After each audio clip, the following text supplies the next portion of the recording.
El 30 de marzo de 1867 ocurrió el siguiente evento. El Imperio ruso vendió Alaska a los Estados Unidos. Y todavía hay una gran cantidad de mitos y leyendas al respecto. ¿Fue una venta o fue un alquiler? Si es cierto que Rusia nunca recibió dinero por ello, o si es cierto que se vendió por muy poco. ¿Por qué se vendió un territorio tan grande y rico en recursos?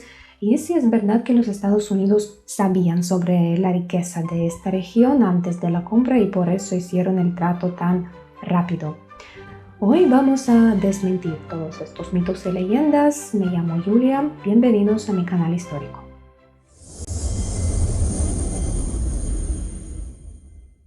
Muchos rusos todavía piensan que fue Catalina la Grande quien vendió Alaska a los Estados Unidos. Incluso en una popular canción rusa de los años 90, el autor por error contribuyó a este mito cantando «Catalina, te equivocaste, América, devuélvenos Alaska». Y realmente Catalina no tenía nada que ver con la venta de Alaska, esto sucedió mucho después de su reinado, pero empecemos con lo básico, ¿qué es Alaska? ¿Cómo llegó a formar parte del Imperio Ruso y qué significaba para el Imperio Ruso? En el idioma aleutiano, Alaska significa tierra grande y es realmente un territorio vasto y extenso. Las islas de la región se extienden a más de 1.600 kilómetros y la parte continental es una península de 700 kilómetros de longitud. Está rodeada por dos océanos, Ártico y Pacífico, y la cantidad de volcanes que contiene esa tierra supera la cantidad que todo el territorio de los Estados Unidos tiene. El clima de Alaska varía debido a su gran tamaño y su geografía diversa, pero las nevadas y verano corto son comunes para toda la región y muchas zonas están cubiertas de hielo y nieve durante gran parte del año. En la costa sur y sureste el clima es oceánico y templado, con inviernos moderadamente fríos y veranos frescos y lluviosos. En la parte interior el clima es subártico, con inviernos más fríos pero veranos más cálidos. Y en el extremo norte, en el Ártico, el clima es polar, caracterizado no solo por inviernos fríos, sino también oscuros, con temperaturas que pueden bajar hasta -50, mientras que veranos son frescos y sin noche. ¿Quién vivía en Alaska? Porque a pesar del frío estaba habitada por poblaciones locales, los aleutianos, los esquimales y los indígenas que se dedicaban a diferentes actividades tradicionales de caza y pesca. Había caza de pieles, caza de diferentes animales como varios tipos de focas, leones marinos y nutrias marinas. Sobre las nutrias hablaré más adelante, ya que eran animales especiales para la historia. Y además había pesca, principalmente de salmón, de bacalao y de arenque, que habitaban las aguas y las costas de Alaska. Otro dato interesante es que los glaciares cubren más de 40.000 kilómetros cuadrados. Para ponerlo en perspectiva, es una extensión equivalente a toda Holanda. Y se cree que los primeros europeos en ver las costas de Alaska fueron los miembros de la expedición rusa de Simón Yezhnev en 1648. Navegaron por el estrecho de Bering, aunque todavía no se llamaba así, pasaron del mar helado al mar cálido y entonces la vieron. Pero la expedición era muy difícil. De los 7 barcos, solo 2 regresaron a Rusia y luego apareció una leyenda de que estos barcos perdidos habían naufragado en las costas de Alaska y su tripulación, al no lograr regresar a casa, se quedaron a vivir ahí, mezclándose con los pueblos indígenas. La leyenda surgió en el siglo XVIII, cuando los rusos comenzaron a colonizar activamente Alaska y a menudo se encontraban con los indígenas que les decían: «Tenemos la gente parecida a ustedes, chicos, viven ahí, más allá de un río». Y posteriormente los investigadores intentaban averiguar de qué río se trataba, pero no pudieron encontrar ninguna huella que indicara al río descrito o a la gente rusa, y por eso no hay datos históricos que respalden esta leyenda. En 1725 el emperador ruso Pedro el Grande ordenó explorar las fronteras del Pacífico y envió ahí una expedición bajo el mando de Vitus Bering para que investigara esta tierra Bering navegó por el mismo estrecho que Semyon Dezhnev había cruzado antes, lo estudió a fondo, por lo que luego este estrecho recibiría su nombre, pero debido a baja visibilidad, no vio las costas del continente norteamericano, y entonces lo hizo otro investigador ruso, Mikhail Gvozdiev, quien en 1732 partió hacia Alaska a bordo del barco San Miguel, y así los primeros rusos pisaron esta tierra. La expedición regresa a Rusia y Alaska queda olvidada, porque imagínense cuán lejos está esta tierra de la capital, de San Petersburgo, es casi todo un hemisferio. Y solo Vitus Bering no abandona la esperanza de visitar también estas costas y por eso organiza una nueva expedición y en junio de 1741 él alcanza las ansiadas costas. Durante su segundo viaje, Bering descubre varias islas de la región, pero muchos miembros de la tripulación enferman de escorbuto y fallecen, incluso el propio Vitus Bering. Y sin embargo, después de esta expedición, el territorio se registra como propiedad de la corona y los rusos comienzan a explorar Alaska. Los primeros en llegar ahí fueron comerciantes y todo tipo de personas con un espíritu aventurero, como suele ocurrir con descubrimientos de tierra. Había pescado, había pieles y eso significaba que se podía establecer una industria rentable y vender toda esta mercancía en la parte continental del Imperio ruso. Y el siguiente paso y punto de desarrollo de Alaska fue la creación de la Compañía Ruso-Americana. En episodios anteriores hemos mencionado la Compañía de las Indias Orientales, de las Indias Occidentales, pues una compañía similar fue creada en Rusia para extraer todo lo que se pudiera obtener ahí y vender esta mercancía en su país o incluso al mundo occidental. Es decir, la compañía se llamaba así no porque alguien ya estuviera colaborando con los Estados Unidos en ese momento, sino porque se trataba del continente americano. Nunca tuvo dinero estadounidense y todas las metas y objetivos de la compañía respondían exclusivamente a los intereses rusos. Era una compañía colonial de comercio semiestatal, es decir, parte de las acciones pertenecía al Estado, al Imperio ruso, y fue creada por un explorador y industrial Grigori Shelikhov y su yerno Nikolai Ryazanov, un empresario quien posteriormente se convirtió en el líder de la primera circunnavegación rusa. La compañía se desarrolló de manera muy rápida. Los locales se dedicaban a la caza de animales, los comerciantes compraban sus productos y los vendían en otro continente.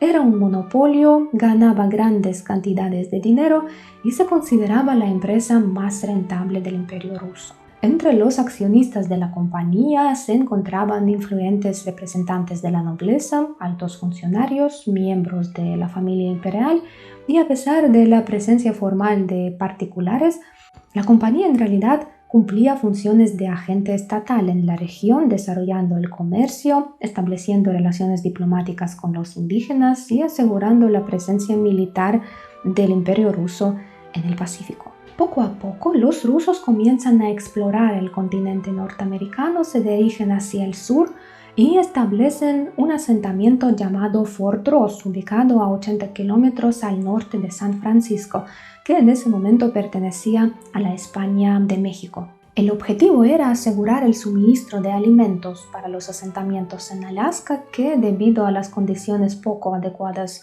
para la agricultura era difícil de producir.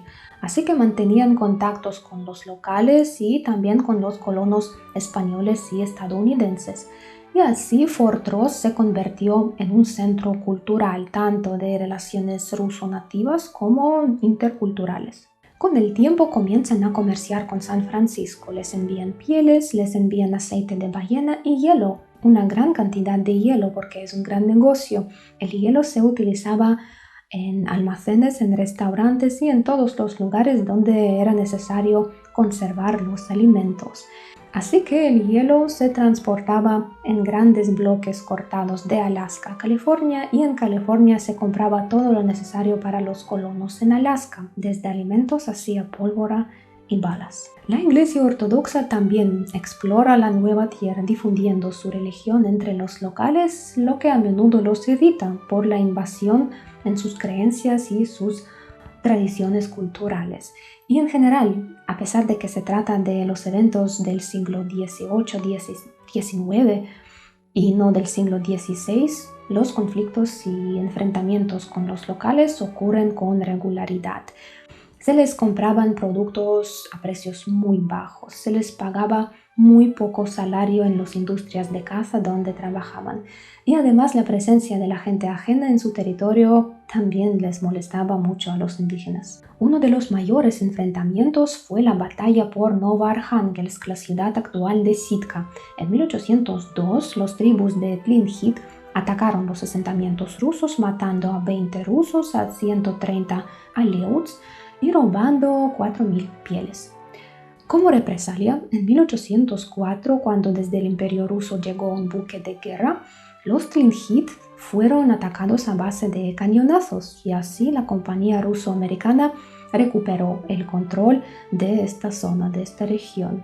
Pero luego los enfrentamientos empezaron a regularse con sensatez. Los rusos comenzaron a traer sus propios productos del Imperio ruso como telas, metales, herramientas, armas y intercambiarlo todo por pieles, lo que interesó mucho a los indígenas. Además, los marineros rusos empezaron a formar familias con mujeres aleutas, lo que suavizó las tensiones y fomentó el entendimiento mutuo. Por su parte, los misioneros ortodoxos también abordaron una política más suave. Aprendieron los idiomas locales y trataron de difundir su fe sin suprimir las particularidades culturales de los indígenas. Y después de salvar a muchos de estos de viruela, se estableció la relación más o menos respetuosa entre los colonos rusos y los nativos. Se inició una época de tranquilidad y comercio y cuando en 1848 se descubrió oro en California y aumentó la demanda de hielo, los indígenas ayudaron a los comerciantes rusos con su suministro. Los yacimientos de oro encontrados no atrajeron la atención de los colonos rusos. Estaban en California, eran pequeños, se encontraban en lugares de difícil acceso y la compañía ruso-americana no vio un potencial económico significativo en la participación de la extracción de tal oro, ni tampoco intentó investigar sus propias tierras al respecto. Se centró más en el comercio de pieles. Pero ese descubrimiento, hecho en las tierras recién obtenidas de México, atrajo a muchos estadounidenses, quienes llegaron a la región y comenzaron a explorarlo más a fondo y a lavar oro. Hay que señalar que en aquella época el Imperio ruso era un buen aliado de los Estados Unidos desde la lucha por la independencia. Un aliado diplomático no les había proporcionado ayuda militar. Rusia consideraba a las colonias americanas como un socio comercial rentable y no veía amenaza en su independencia.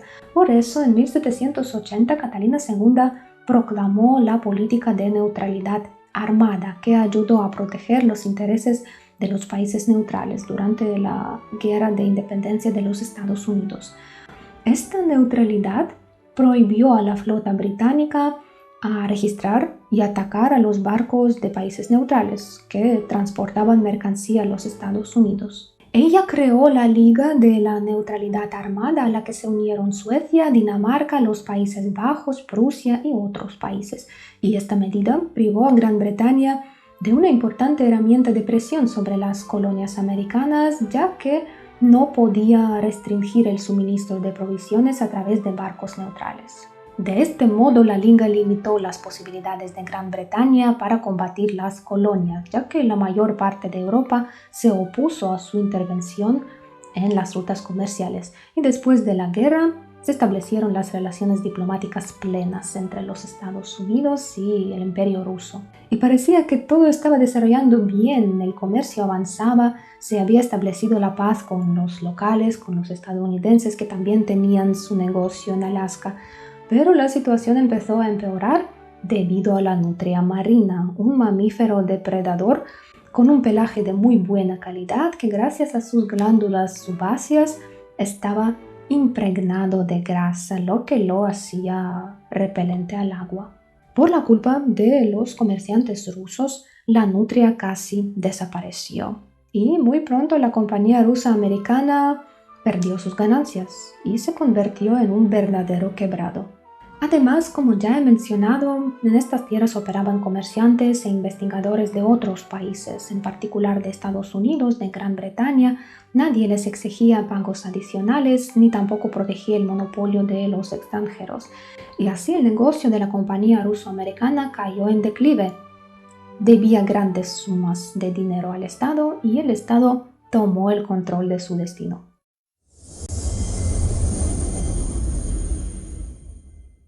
En ese momento el interés del gobierno ruso se centraba más en Asia y en el lejano oriente, ya que eran simplemente más accesibles y más cercanos, y el mantenimiento de sus guarniciones en Alaska era costoso. En el episodio sobre las guerras del opio mencionamos que, como resultado del conflicto entre China y Gran Bretaña y la mediación de Rusia en este conflicto, a mediados del siglo XIX el Imperio ruso incorporó enormes territorios chinos, Amur y Primorie, y la atención del emperador Alejandro II se dirigió hacia ahí. Alaska, al contrario, se convirtió en un problema. Antes había un flujo de dinero muy fuerte de ahí y ahora este flujo dio vuelta en dirección opuesta, por lo que en 1853 el gobernador de Siberia Oriental, el conde Muravyov-Amur, le escribió una nota al emperador y expresaba lo siguiente, que en el futuro perderemos definitivamente el territorio de Alaska por diversas razones. En primer lugar, económicamente esto ya no le sirve a nadie. En segundo lugar, ahí está Estados Unidos. Está ganando poder económico con cada año. Compró Luisiana a los franceses, anexó Texas a México. Seguramente buscarán expandir su territorio y finalmente obtendrán Alaska, ya sea con guerra o sin ella. Entonces, ¿por qué no venderla ahora y cobrar dinero? Logísticamente no podremos librar ninguna guerra y tendríamos que trasladar nuestras tropas a través de medio hemisferio mientras que ellos viven en este territorio. Mejor sería afianzarnos en la costa asiática del Pacífico. Hay que decir que en ese momento el Imperio ruso ya estaba sufriendo pérdidas financieras y humanas en el campo de batalla en Europa, en la guerra de Crimea, y luego en 1856 perdió esta guerra, lo que devastó las arcas estatales, las arcas del imperio, por lo que el emperador Alejandro II buscaba dinero en los mercados exteriores. Y además, tras ser derrotado por los otomanos, los británicos y los franceses, necesitaba ser un amigo de un nuevo gran jugador del mercado mundial, como por ejemplo de Estados Unidos. En 1857 el hermano del emperador, el gran duque Constantino, también le escribe una nota diciendo que la venta de Alaska sería muy oportuna, pues no debemos engañarnos y debemos prever que Estados Unidos, al esforzarse por redondear sus territorios y desear dominar en exclusiva América del Norte, nos tomará dichas colonias y no podremos recuperarlas. Ahora estas colonias nos aportan muy poco y su pérdida no sería tan significativa. Empiezan las negociaciones con los Estados Unidos y de repente en este país estalla la guerra civil y el proceso se estanca. Rusia brinda apoyo a la Unión, al norte, incluso les proporciona sus 2 escuadras navales. Y en Alaska surgen problemas de suministro. Las cadenas logísticas se ven interrumpidas y su transporte desde Rusia es inconveniente. Al mismo tiempo, los nativos de Alaska empiezan a unirse en ejércitos para aprovechar la oportunidad de expulsar a los extranjeros de sus territorios. Y estos enfrentamientos se vuelven muy sangrientos, por lo que en el Imperio ruso continúan las discusiones sobre la venta de estos territorios. El 16 de diciembre de 1866, cuando la guerra civil en los Estados Unidos ya había terminado, en Rusia, en el Imperio ruso, se celebra la reunión definitiva en la que se toma la decisión de vender Alaska. En la reunión participan el emperador Alejandro II, su hermano el gran duque Constantino, el ministro de Finanzas, el ministro de Relaciones Exteriores, el ministro de Marina y el diplomático y embajador ruso en Estados Unidos, Eduardo Stjokal. Y este barón Stjokal desempeña un papel muy importante en la reunión. Les informa a los demás que los estadounidenses no están ansiosos por comprar esta tierra porque ahora tienen suficientes problemas internos.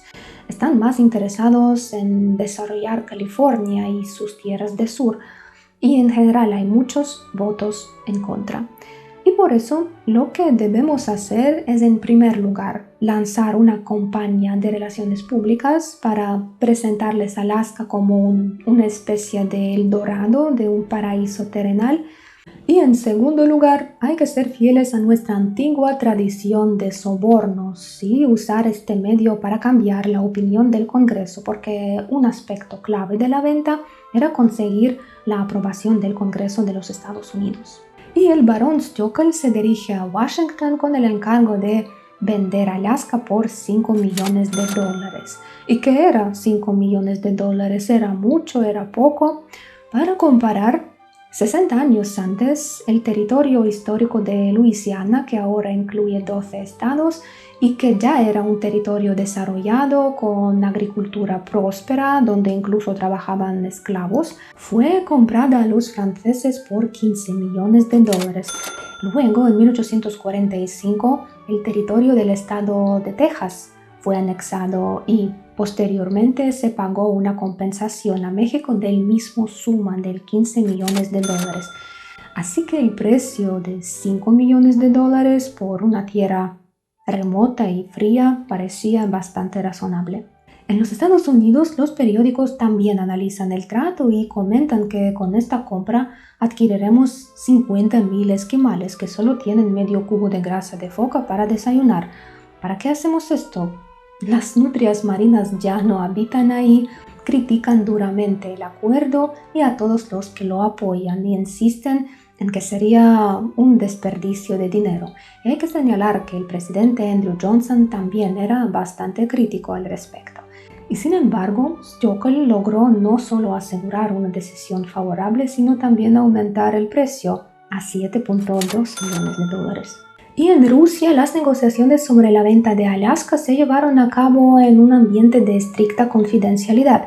Ni los propietarios ni los accionistas de la compañía ruso-americana fueron consultados o informados. La decisión la tomó el emperador Alejandro II y el 30 de marzo de 1867 se firmó el tratado de venta y la noticia se hizo pública el 19 de abril del mismo año. El 18 de octubre, Alaska se convirtió oficialmente en el territorio estadounidense. En la ciudad de Sitka se celebró la ceremonia de entrega. La bandera rusa fue bajada y la estadounidense izada. Y así se produjo la transferencia del control de la región de la Rusia imperial a los Estados Unidos. El acuerdo incluía no solo la venta de las tierras, sino también de todos los asentamientos, las empresas y puntos comerciales que estaban bajo el control de la compañía ruso-americana. Los estadounidenses, por su parte, se comprometieron a proporcionar todo el tipo de documentos y registros oficiales cada vez que fueran solicitados por Rusia. Y solo los templos ortodoxos quedaron bajo propiedad de la Iglesia Ortodoxa que permaneció en la región. Existe una leyenda que Rusia nunca recibió el dinero acordado por la venta. Supuestamente, el oro destinado al país se hundió junto con el barco durante una tormenta. Pero no es cierto, porque en el archivo histórico del Estado de la Federación de Rusia se conserva un documento que confirma la recepción de todos los fondos, detallando que estos fondos fueron utilizados para adquirir materiales para la construcción de 3 líneas ferroviarias. Pero las leyendas no aparecen sin razón. Como ya hemos mencionado, en los Estados Unidos esta compra de Alaska no fue recibida con entusiasmo, pero esta adquisición contribuyó a mejorar la reputación de los Estados Unidos, mientras que la reputación de Rusia, del Imperio Ruso, decayó. En Rusia, la venta de Alaska fue considerada una derrota total. La prensa de San Petersburgo escribía: ¿acaso los frutos del trabajo de hombres como Yezhnev, Bering, Ryazanov, Shelihov y otros investigadores y empresarios rusos deben ser disfrutados por los extranjeros y aprovechados en su beneficio? Esta crítica fue reprimida, pero en el Imperio Ruso comenzaron a circular rumores y leyendas sobre la venta. Se decía que Alaska no había sido vendida, sino alquilada, y que en 100 años sería devuelta. También se afirmaba que Rusia nunca había recibido dinero por esta venta, o que esta venta se había hecho antes por Catalina II, por Catalina la Grande. Y claro, sin redes sociales como Facebook o YouTube, la información llegaba al pueblo de manera lenta y distorsionada. Y a comienzos del siglo XX, gran parte de la élite educada de Rusia fue eliminada por los bolcheviques, lo que contribuyó a la persistencia de tales leyendas y rumores entre pueblo poco alfabetizado e ingenuo. En 1880, para el deleite de los Estados Unidos y para pesar de los rusos, en Alaska se descubrió el mayor yacimiento de oro, llamado Juno, lo que desató la fiebre del oro, descrito tan asombrosamente en las novelas y relatos de Jack London. Y para mediados de la década de los 80, Alaska ya producía casi 1,000 toneladas de oro en total. Y luego, en el siglo XX, ahí se descubrió petróleo, un recurso natural que transformó nuestra economía y política mundial y sigue influyendo en cada movimiento estratégico de muchos países. Según los estudios, para mediados de la década de 1920, Alaska, comprada por más de $7 millones, había generado una ganancia de $200 millones. Y sin embargo, en los Estados Unidos existen opiniones de que esta compra, a pesar de todo el oro dorado y negro, no ha sido rentable porque los costos de administrar este territorio y las concesiones fiscales otorgadas a las compañías que explotan todos estos recursos minerales superan los ingresos generados. Los descendientes de los colonos rusos todavía viven en Alaska. No se obligó a nadie a abandonar esta región, aunque muchos regresaron al territorio ruso, mientras que otros se trasladaron a distintos estados y se integraron en la sociedad estadounidense. Y así fue la historia de Alaska, muy simple, sin mitología ni teorías conspirativas. Su venta fue una decisión motivada por factores geográficos como la lejanía de este territorio y la prioridad en el desarrollo de tierras adquiridas de China. Además, era necesario llenar las arcas estatales y asegurar una alianza fuerte con Estados Unidos, evitando cualquier guerra posible con este país.